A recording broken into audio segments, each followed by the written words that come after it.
face in your face.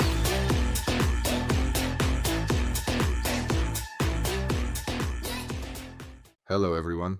Yesterday, the opening of the 11th week began with the Virtus Bologna, Fenerbahce Beko game, and this evening we have exactly 6 matches. Before we dive into the games, don't forget to like the video and subscribe to the channel, friends. The YouTube algorithm works this way, and the number of likes plays a significant role in getting more videos. Without further ado, let's get into today's matches. Our first game today, Anadolu Efes, Paris Basketball. Anadolu Efes managed to return from Spain with 2 wins in last week's double game week. After their victory against Baskonia, they also managed to win at the Real Madrid away game. For me, getting 2 wins was quite a surprise. They were ahead by 27 points at one point in the Real Madrid game, but faced a crisis in the second half.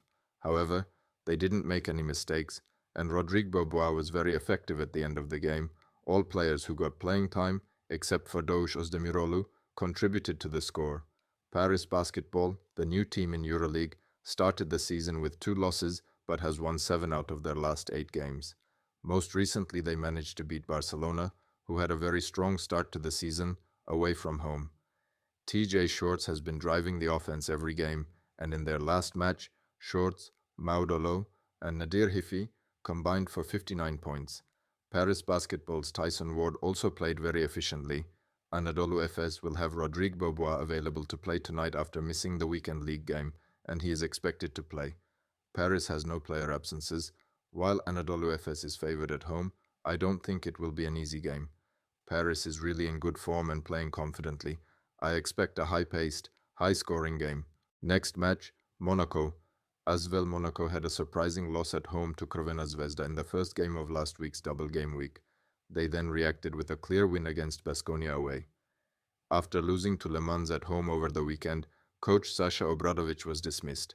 Vasilis Spanoulis is rumored to be the new coach, but nothing has been confirmed yet. Asvel, after a 5-game losing streak, managed to breathe by defeating Crvena Zvezda at home in their last match. Despite being ahead by a double-digit lead at the beginning of the fourth quarter, they still managed to win after falling behind. Theo Maledon led the team to victory with a 26-point performance. Monaco will be missing Nick Kalatis due to injury, while Furkan Korkmaz, who got injured again, will also be out. Asvel is also missing Edwin Jackson, and Paris Lee's status is uncertain. After the coaching change, even though it's not official, I expect Monaco to show a reaction tonight under Manusha Markoshvili's guidance and win at home with a high-scoring performance. Next match, Crvena Zvezda, Partizan Belgrade derby excitement. This is going to be a thrilling game with an amazing atmosphere. Crvena Zvezda, after a 4-game losing streak, managed to breathe with wins against Alba Berlin and Monaco. In their last match against Asvel, despite being ahead by a double-digit lead in the fourth quarter and briefly taking the lead, they failed to win. Filip Petrushev, Iago Santos, and Isaiah Kanan's solid performances weren't enough. Partizan, on the other hand, has been struggling to find their form since the beginning of the season. Most recently, they lost to Milano at home in a key match, making it their 6th consecutive loss. Even though Brandon Davies played his best game of the season, it wasn't enough for them to win. Apart from Sterling Brown, the rest of the team shot 4 out of 23 from beyond the arc. Regardless of the results, Partizan hasn't been convincing in their style of play. Crvena Zvezda will be missing Joel Bolomboy, while Ognjen Dobric and Dejan Davidovac are absent due to their commitments with the national team. For Partizan, Mario Nakic and Vanja Marinkovic are unavailable due to injury. In this derby, I see Crvena Zvezda as the favorites to win at home. Next match, Olympiakos, Baskonia. Olympiakos' momentum continues. Last week they went 2 for 2 in the double game week, extending their winning streak to 5 games. In their last match against Maccabi Tel Aviv, they were actually trailing by a double-digit difference at halftime, but they took control of the game again in the third quarter and managed to win. They shot very high percentages from 2-point range and had 5 different players contributing double-digit points. Baskonia, however, has lost their last 4 games. At the start of the season, they were winning at home and losing away, but they lost both of their recent home games. After the loss to Anadolu Efes, They were also defeated by Monaco in their last game. The guards have been disappointing, and as I've mentioned since the beginning of the season, the short rotation has been problematic. In the last two games, Marcus Howard shot 0 for 0, leaving them with little chance. He needs to bounce back quickly. Over the weekend, they were defeated by Zaragoza in the league.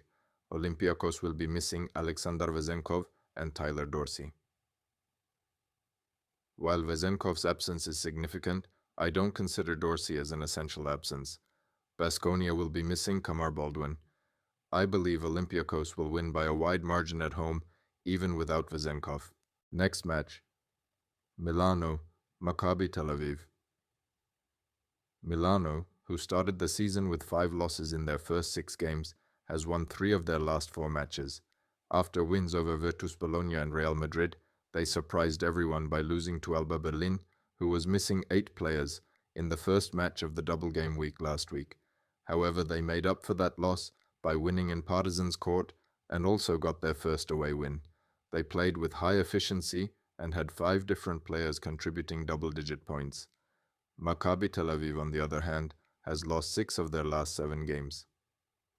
In the first match of the double game week, despite leading by a double-digit margin in the fourth quarter against Panathinaikos, they lost by failing to protect their lead. In their last match, despite going into halftime with an 11-point lead against Olympiakos in Belgrade, they played poorly in the third quarter and lost control of the game.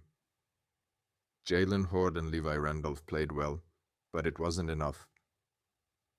Milano will be without Josh Nebo and Leandro Bolmaro, while Shavon Shields, who returned from injury, played in the league over the weekend and is expected to play tonight. Maccabi Tel Aviv will be missing Hasiel Rivero and Tamir Blatt. New transfer Mariel Shayok is expected to play in his first game. I'm expecting a high-scoring game, with both teams scoring in the 80s. That's my analysis of tonight's Euroleague matches. If you haven't subscribed to my channel yet, don't forget to subscribe with a single click and like the videos. I wish the new season brings success to us all.